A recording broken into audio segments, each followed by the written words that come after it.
Welcome, in front of me is LENOVO ThinkPad X1 Carbon, and in this video I will show you how many RAM slots this laptop has and how to check it.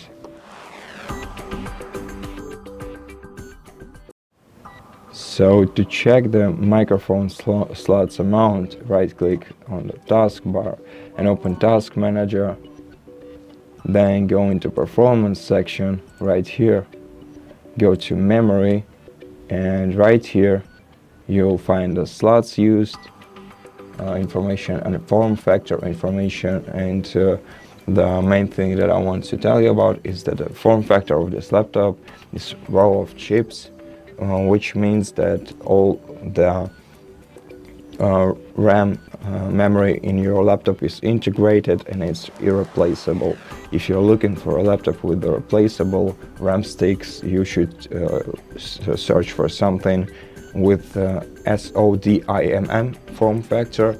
But generally the answer to this question is 2. So your laptop basically got 2 RAM slots, but no RAM sticks can fit into it. So that's basically it. Thank you for watching this video. If you liked it, consider subscribing to our channel, leave us a like and a comment below, and I'll see you in the next one.